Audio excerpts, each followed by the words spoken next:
వైద్య ఖర్చుల రీయింబర్స్మెంట్ కోసం నెలల తరబడి ఎదురుచూడటం, ఈ సమస్య చాలామందికి తెలిసే ఉంటుంది కదా. అయితే ఇప్పుడు ఆంధ్రప్రదేశ్లో ఈ ప్రాసెస్ను పూర్తిగా మార్చేసే ఒక కొత్త సిస్టమ్ వచ్చింది. దాని గురించి ఈరోజు మనం వివరంగా మాట్లాడుకుందాం.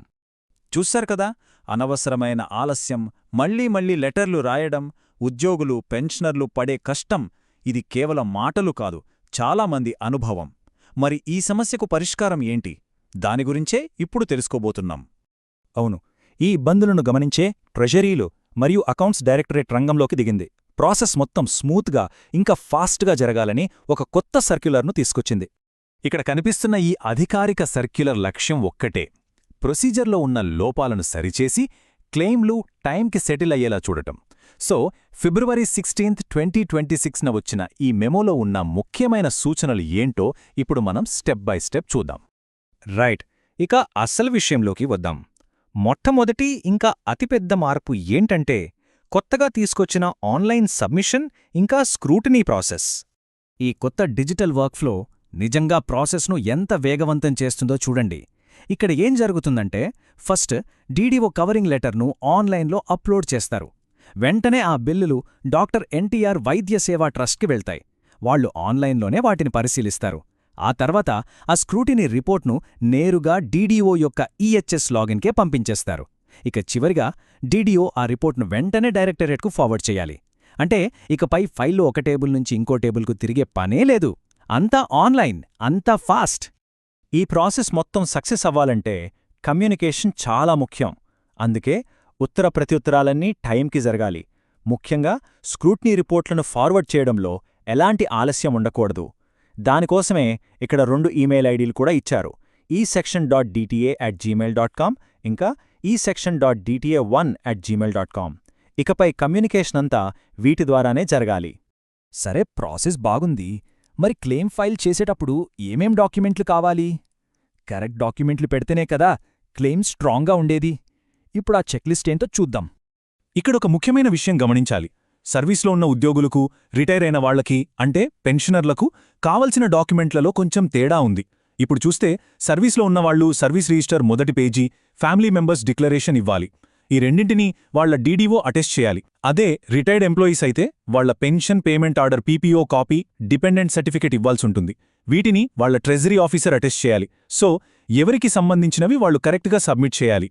ముఖ్యంగా పెన్షనర్ల క్లెయిమ్స్ విషయానికొస్తే ఈ లిస్టు చూడండి: ఎసెన్షియాలిటీ, ఎమర్జెన్సీ సర్టిఫికెట్లు, డిశ్చార్జ్ సమ్మరీ, ఒరిజినల్ బిల్లులు, నేనే చెల్లించాను అని చెప్పే పేమెంట్ రసీదులు, ట్రెజరీ ఆఫీసర్ అటెస్ట్ చేసిన అపెండిక్స్, ఇంకా ఆ హాస్పిటల్ గుర్తింపు పొందిందని చెప్పే జియో కాపీ. ఈ చెక్ లిస్ట్ ఫాలో అయితే క్లెయిమ్ రిజెక్ట్ అయ్యే ఛాన్సెస్ చాలా వరకు తగ్గిపోతుంది. సరే, ఇవన్నీ రెగ్యులర్ కేసులు. మరికొన్ని స్పెషల్ కేసులుంటాయి కదా, కొంచెం కన్ఫ్యూజింగ్గా ఉండేవి. అలాంటి పరిస్థితుల్లో ఏం చేయాలో కూడా ఈ సర్క్యులర్లో చాలా క్లియర్గా చెప్పారు. అవేంటో ఇప్పుడు చూద్దాం. అందరికీ వచ్చే ఒక కామన్ డౌట్: ఒకవేళ మన క్లెయిమ్ వెనక్కొస్తే ఏం జరుగుతుంది? ఏదైనా డాక్యుమెంట్ మిస్ అయినా లేదా ఇంకేదైనా తప్పున్నా పరిస్థితేంటి? దానికి సమాధానం చాలా సింపుల్ అండ్ స్ట్రైట్ ఫార్వర్డ్. వాళ్ళు ఏ అభ్యంతరాలైతే చెప్పారో వాటిని సరిదిద్దిన తర్వాతే మళ్లీ క్లెయిమ్ను సబ్మిట్ చేయాలి. అంతేగాని మళ్లీ అదే ఫైల్ను పంపకూడదు. ఒకవేళ ఉద్యోగిగాని పెన్షనర్గాని చనిపోతే ఆ తర్వాత వాళ్ల కుటుంబ సభ్యులు క్లెయిమ్ చేసేటప్పుడు 2 డాక్యుమెంట్లు చాలా ముఖ్యం. ఒకటి ఫ్యామిలీ మెంబర్స్ సర్టిఫికేట్, రెండోది మిగతా కుటుంబ సభ్యులెవరికీ అభ్యంతరం లేదని చెప్పే ఒక అండర్టేకింగ్ ఫామ్. ఇవి ఉంటే భవిష్యత్తులో ఎలాంటి గొడవలు రాకుండా ఉంటాయి. మరో ముఖ్యమైన విషయం: ఒకవేళ ఎవరైనా గుర్తింపులేని హాస్పిటల్లో ట్రీట్మెంట్ తీసుకుంటే అప్పుడు క్లెయిమ్ ఎలా? దానికి కూడా ఒక రూలుంది. అసలు ఆ హాస్పిటల్లో ఎందుకు ట్రీట్మెంట్ తీసుకోవాల్సి వచ్చిందో వివరిస్తూ ఒక డీటెయిల్డ్ లెటర్ రాయాలి. ఆ తర్వాత దాన్ని గవర్నమెంట్ రిలాక్సేషన్ ఆర్డర్స్ కోసం ఫార్వర్డ్ చేస్తారు. సరైన కారణం ఉంటేనే క్లెయిమ్ పరిగణనలోకి వస్తుంది. సో, ఇప్పటిదాకా మనం చూసిన ఈ గైడ్లైన్స్ అన్నీ కరెక్ట్గా ఫాలో అయితే చివరికి మనం కోరుకునేది ఒక్కటే, అదేంటంటే టైంకి పేమెంట్స్ జరగడం. చూడండి, ఈ రూల్స్ అన్నీ పాటించడం వల్ల కలిగే లాభాలేంటంటే అనవసరమైన ఉత్తర ప్రత్యుత్తరాలు తగ్గిపోతాయి, ప్రాసెసింగ్లో ఆలస్యముండదు, క్లెయిమ్లు టైంకి సెటిల్ అవుతాయి, అన్నింటికంటే ముఖ్యంగా ఉద్యోగులు, పెన్షనర్ల సంక్షేమం కాపాడబడుతుంది.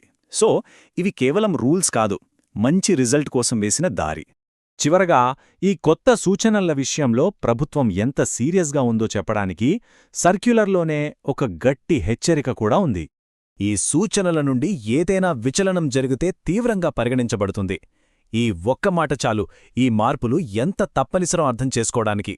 ఇవి అందరూ ఖచ్చితంగా పాటించాల్సినవే, ఎందుకంటే ఈ సిస్టమ్ సరిగ్గా పనిచేస్తేనే అందరికీ మేలు జరుగుతుంది.